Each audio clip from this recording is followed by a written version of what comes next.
నాకు తెలియనప్పుడు ఎట్లా నేను సినిమా ఇండస్ట్రీ మీద నేను దృష్టి పెట్టదలుచుకోలేదు.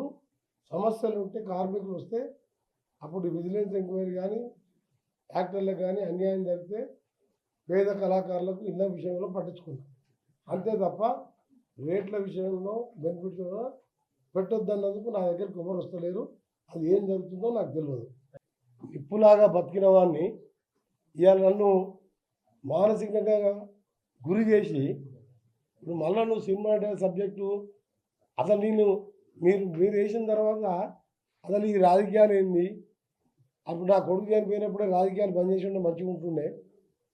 ఈ తెలంగాణ ఉద్యమం కోసం నా వంతు పాత్ర పోషించిన, సొరంగం స్టార్ట్ చేయించిన, ఎంజీ యూనివర్సిటీ కట్టించిన, మహాత్మా గాంధీ కంటే మోడల్ ఉన్నది.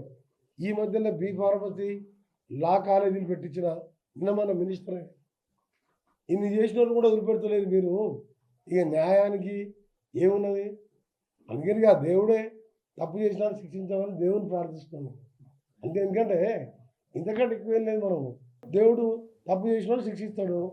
మీకేమైనా కావాలంటే మీరేమైనా మీకు ఇంకా కూడా కోపం తీరలే వెంకరెడ్డి అనేవాడు ఉండొద్దంటే ఇంత విషయం ఇచ్చి చంపండి. మీరు మరి అసలు చేసాం అది ఏముంది?